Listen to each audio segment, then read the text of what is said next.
Hey everybody, welcome to Creating with Cassie. I am so excited to have you here today because we get to work with another perfectly pieced block. And this is Me Time Delivered's June 2023 block. Are you ready to see it? Here it is. Isn't this so pretty? I love it. This June block just makes me feel like it's a June evening and you're having to sleep out on the trampoline, you know, when it's just a little bit cold and you have your friends or your family around. That's what this block makes me feel like, a beautiful June night, and I cannot wait to stitch it with you. So let's get started. Okay, I'm super excited to show you what's in this box. Oh, look at that. It's blue.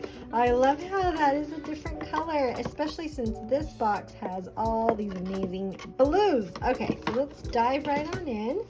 The thread this month is the Cobalt from Glide. I think that's going to be my new favorite color. Look how gorgeous that is. I love it. Okay, and then we have some fun cording, and I know because I've already peeked at the instructions that this is for one of the projects, so that's why they sent that in the box. And then let's love on this fabric. It is my favorite part, and I think it might be yours too. So I'm going to pull off this string. Ooh, and let's take a look. Ooh, we have such a beautiful stripe, and the white, I love that. I feel like it almost looks nautical. And then a beautiful solid dark blue, so pretty. Look at this yellow. Oh, I love it. I love the really pretty yellow fabric, and then the little bit darker yellow floral. Pretty. Okay. This kind of looks like a little flower or a little X shape. I'm loving it. More of that dark blue. Wow, this is like those tile floors that are really gorgeous in those really pretty old buildings. And then this one we have, looks like pears and other kind of fruits, all in blue. So cute. After cutting out all of your fabric pieces according to your instructions, starch and press them really well so that they lay nice and flat for you while you're piecing them together in your block. One thing I do want to make sure I point out, this is a light colored fabric with the yellow, and so when we piece over these blues, it is going to show through. So this is a piece that I do recommend putting fusible backing on so that it can keep the blues from showing through once it's put in the block. Now that we have our fabric all prepped and cut, we can start our stitching by stitching the batting placement line. And this just helps us put the batting in the correct place so that we can have everything covered where we're going to be embroidering.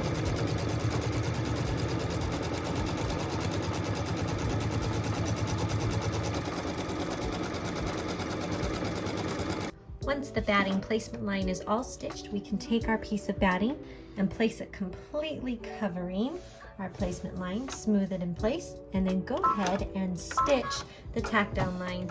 And this tack down line does go around twice to make sure that that batting is nice and secure to the stabilizer and isn't going to move while we do all of the piecework on top of it.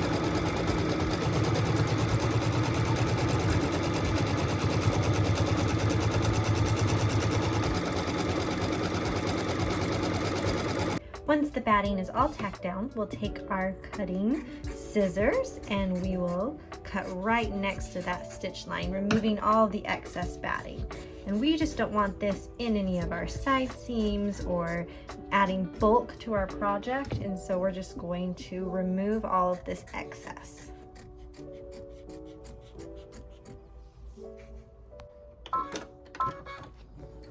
What we're stitching now is the piecing template, and this shows us everything that we need to know about this block. It's basically an amazing roadmap and teaches us what we need to know and where everything goes, and it's my favorite thing that gets stitched on here.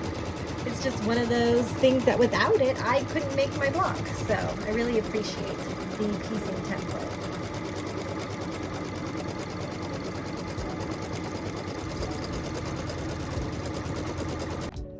Now I want want to take a quick second and talk about the instructions and this piecing template that we just stitched, because I almost made a mistake.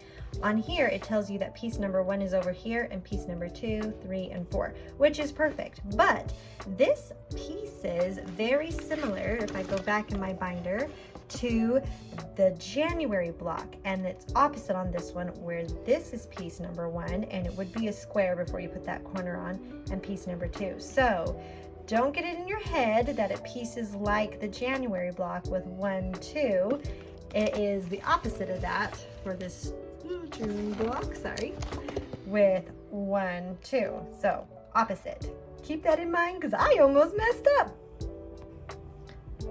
So according to our instructions, this is piece number 1. So we'll place that right over all of the placement lines, smooth it in place, and then we can stitch that very first tack down line.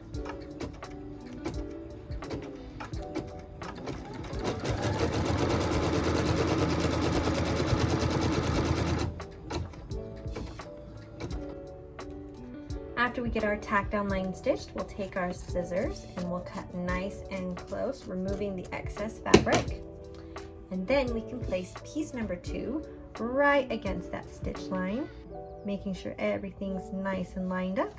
And then we can get ready to tack that one down.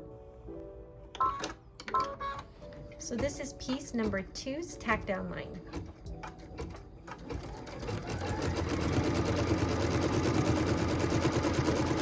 After we stitch, we iron, fold our fabric over, pull it taut against those stitches, and make sure we press a really good seam line there.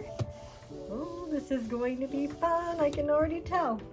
All right, so what we're going to stitch now is a tack down line that's going to go across both piece 1 and 2 in preparation for piece number 3.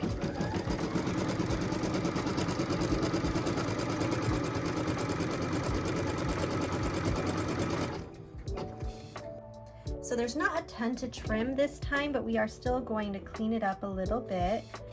It depends on how you place your fabric exactly, how much you'll have to trim on this step, but we'll still remove what we can. Get rid of those little pieces. So we'll take piece number 3, line it up right against that stitch line, smooth it in place, and get ready to stitch it. So this is piece number 3's tack down line.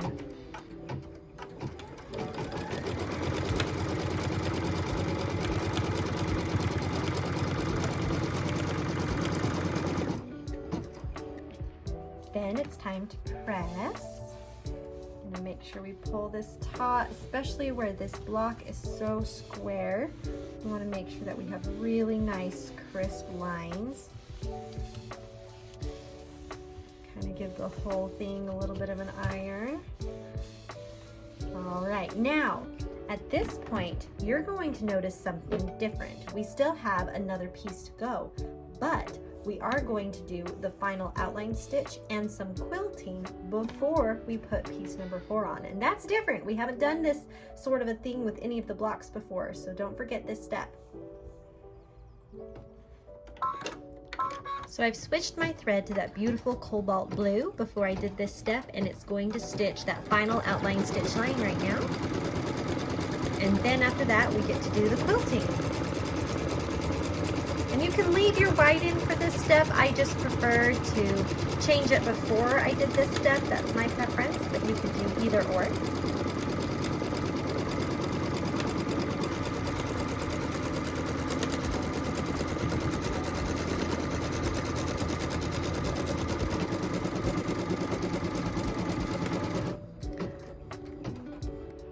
Here's why I switched my thread on the last step, is I can immediately move straight to the quilting, and I don't have to worry about switching my thread in between the two, since I don't have to remove my hoop or anything. It's just kind of fun to have that already ready to go, but that's just me. Either way works. And now we get to start the beautiful quilting. And I know this seems different to quilt before we finish piecing, but don't worry, it'll make sense here in just a second. Now that we have this quilted, it's time to work on piece number 4. However, we have a decision to make. We can do all of the quilting and the piecing and everything for this last bit in that beautiful blue that came in the box, or since it's yellow, we can switch it to yellow. So I'm opting to use the wonderful buttermilk color that I got in last month's box so that I can have this next bit for my yellow fabric be done in that yellow color. There's one more unique thing about this block is I have piece number 4 still to put on, but instead of being a piece that's pieced into the block, because you can see that's all finished now, and actually you could leave your block like this and carry on, we have a whole applique part, and that's what piece number 4 is. So I'm going to stitch right now the placement line for this applique. And the applique is different because it's on top of the block, it's not pieced together in the block. So it just does a really nice placement line, and I prefer to do this in the lighter color since I'm going to have the lighter fabric there. Then I simply take my fabric and place it completely over the placement line, and then I can stitch it in place. And this is going to tack it down before we trim.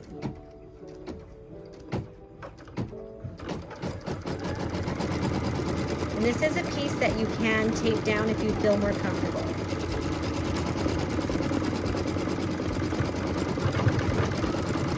I'm going to do it twice to make sure as an applique that it's nice and secure.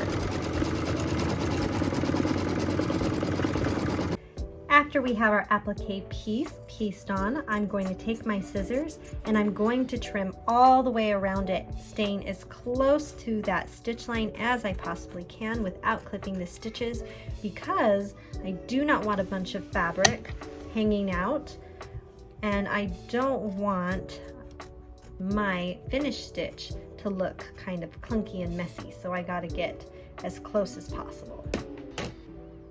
Now you will notice I did twist my hoop when I was cutting, and that's just because I like to make sure that I'm cutting the same direction as much as possible. Now, having an applique is super unique for a block, but what's even better and what's really cool about step number 12 is what we have here is a decorative stitch. And that's going to make it so we don't have to have a raw edge on our applique. You can actually have a really cute decorative stitch and just be really pretty and get rid of that raw edge for us. And this is why I like to switch to the yellow thread so that it can really pop on that yellow fabric.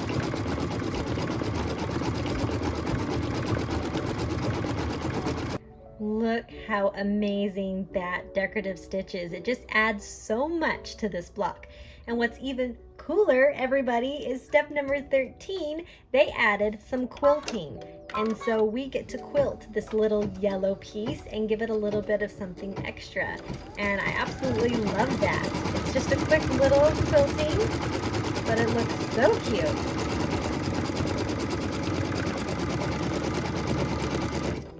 And with that, we finished our block.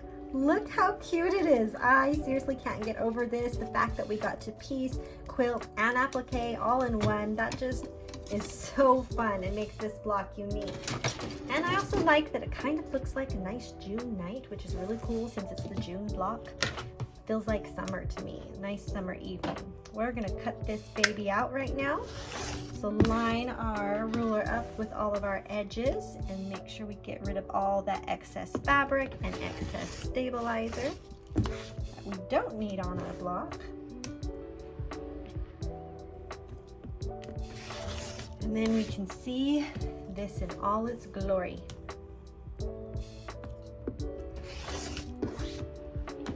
And with that last cut, we're done.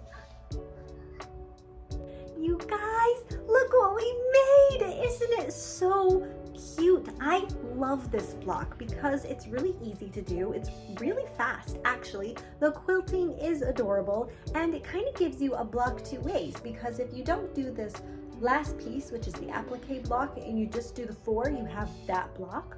And then if you want to do the applique block, then it gives you another block. Isn't that fun? And I also love how we got to learn how you can add applique to a piece block. It's just all sorts of good, and I'm so glad you were here with me today and that you get a chance to stitch it out too. If you haven't heard of Me Time Delivered yet, or you haven't checked them out, go and check them out. Seriously, they are changing my life when it comes to quilting. I love quilting on my embroidery machine. It is just So much fun. So I hope you'll join me next time when we stitch out the July 2023 block.